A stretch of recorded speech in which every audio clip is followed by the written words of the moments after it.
Spring is officially here. It has sprung, and we're very excited. But you maybe wouldn't know it if you took a walk around my garden, because winter has really taken its toll this year. If there's going to be any magic happening in that garden this summer, somebody's going to have to put in a lot of work. It's time to get our hands dirty. Greetings and welcome to Crone House. I am Rebecca, and I'm kind of buried. I'm kind of buried in hope. I'm buried in hope that spring really is here. The temperatures are going to warm up. The sun is going to stay out. Our mud is going to dry. We're going to be able to repair the damage that's caused by some of the winds.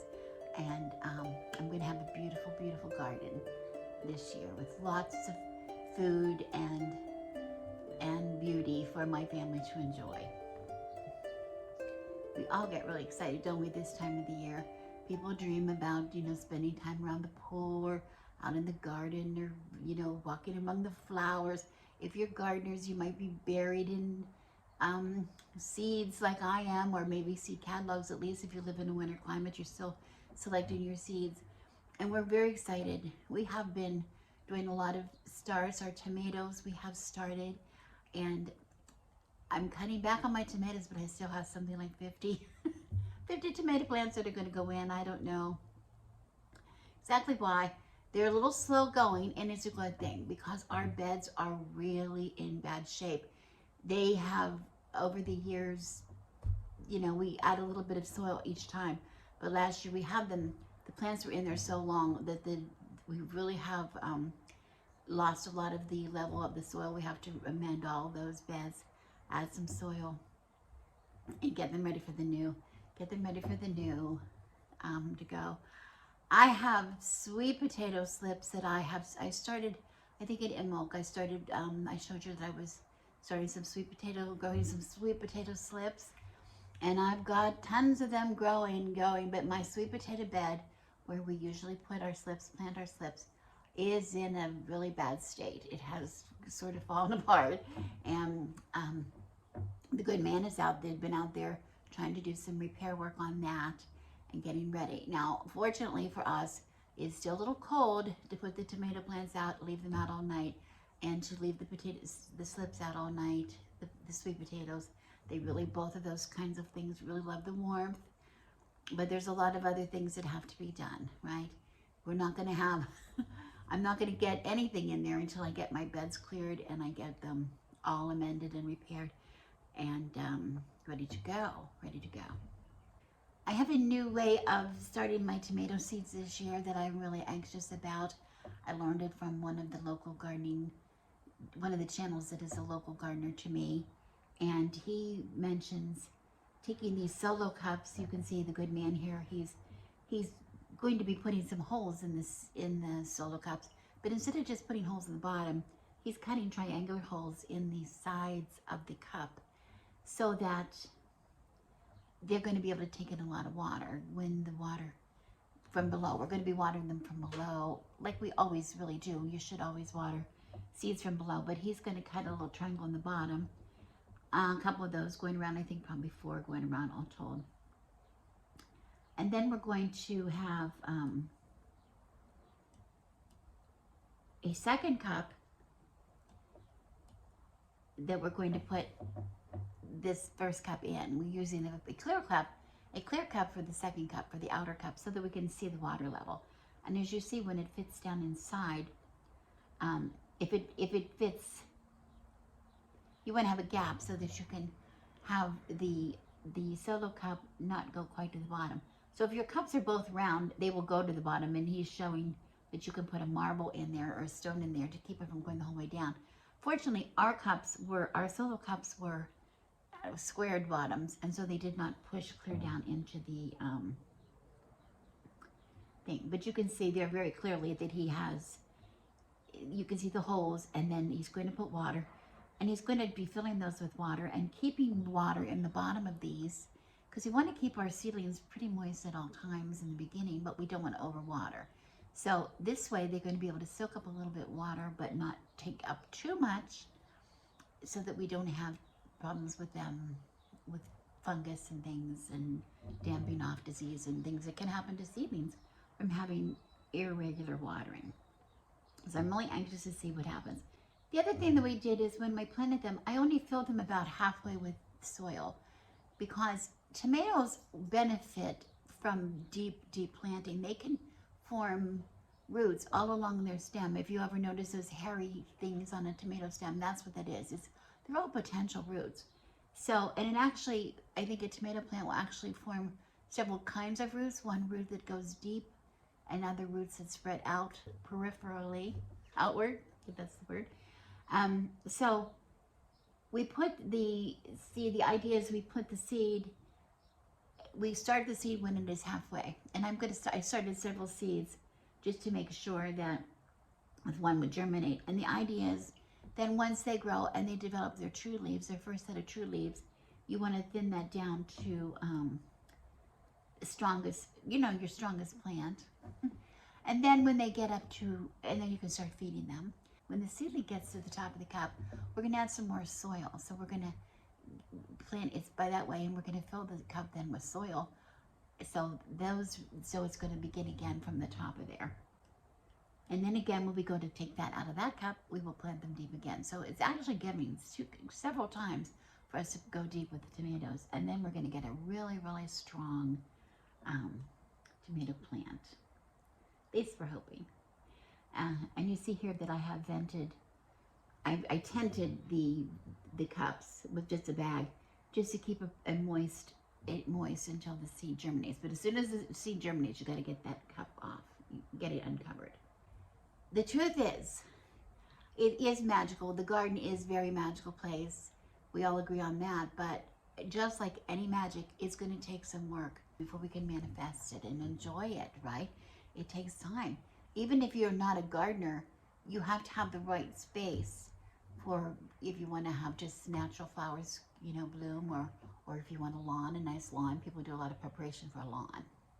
There is one amazing thing that we want to notice when we're out taking a inventory of what's going on in our lawn and our gardens, and what we need to do to enjoy a season this year, a nice growing season this year. To ensure that to happen, we want to pay special attention to what is there.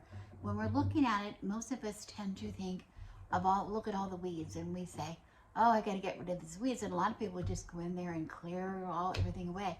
But I want to caution you about that, because I want to say that nature has provided us with some gifts.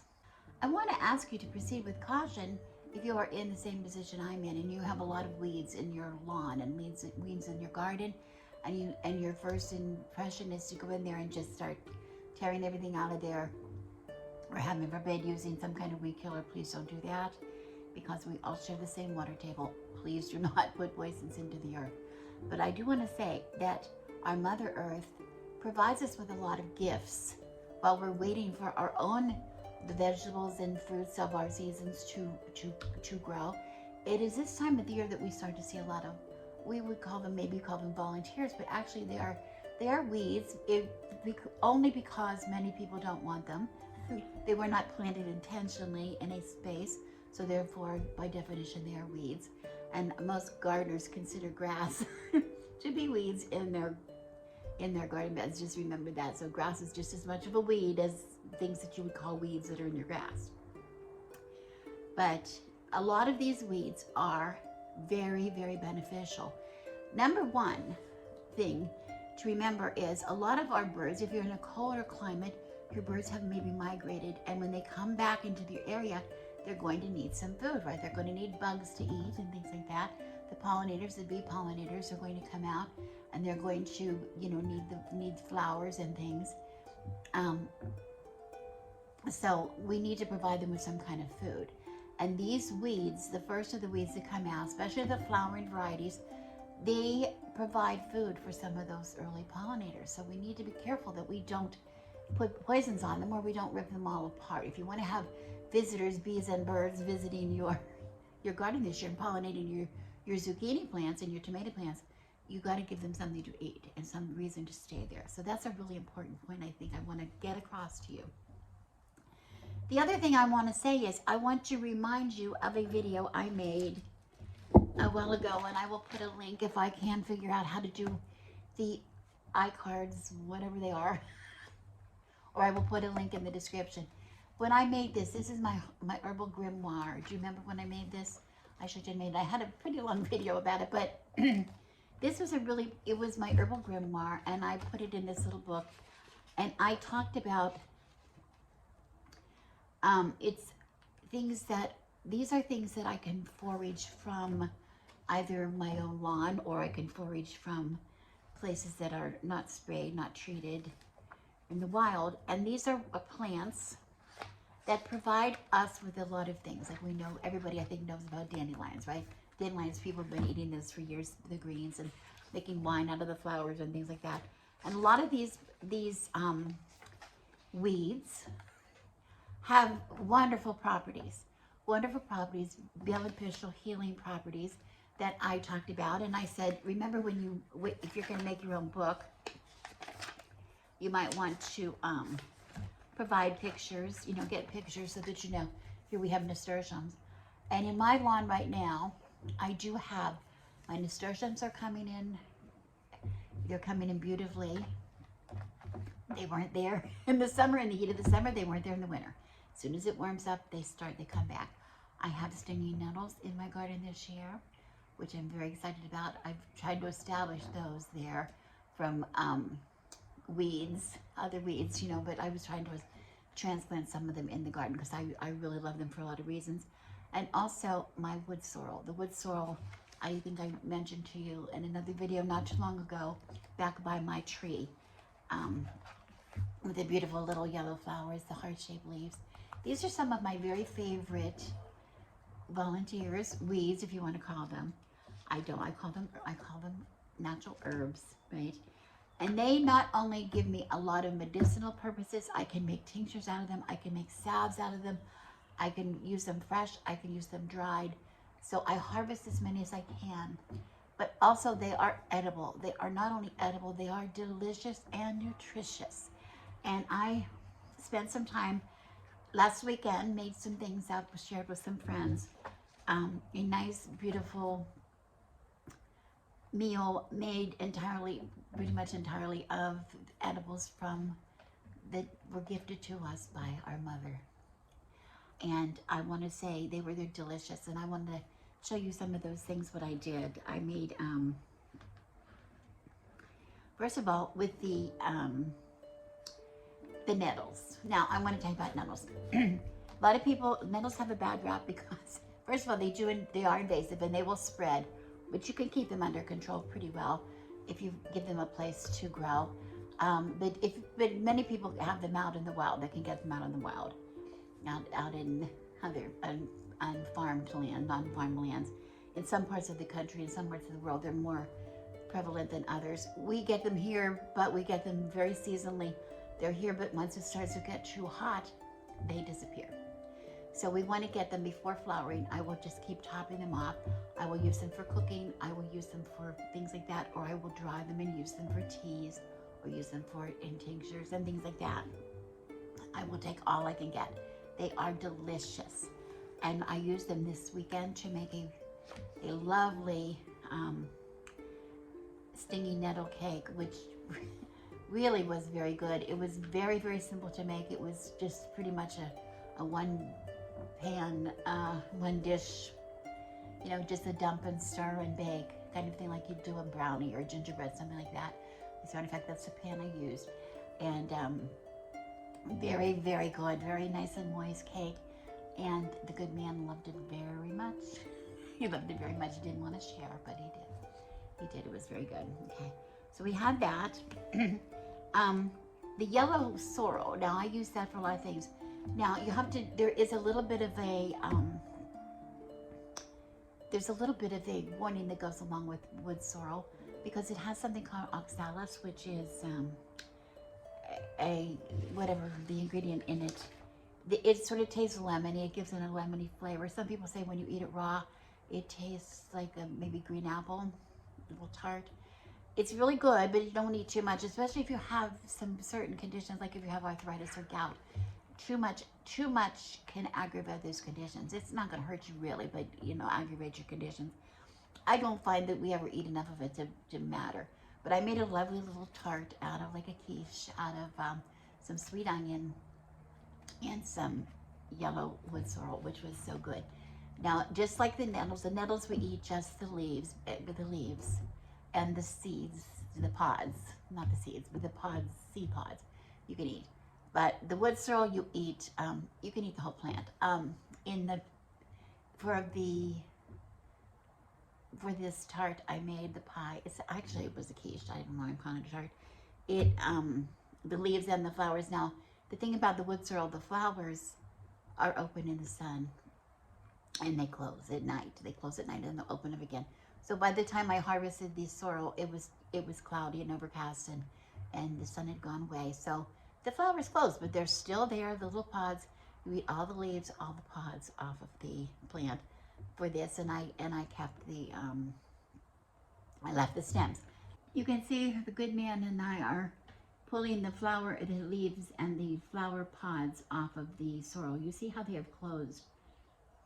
You can see very carefully how they've closed, and get rid of we're putting the rest out for compost. The stems back in for composting.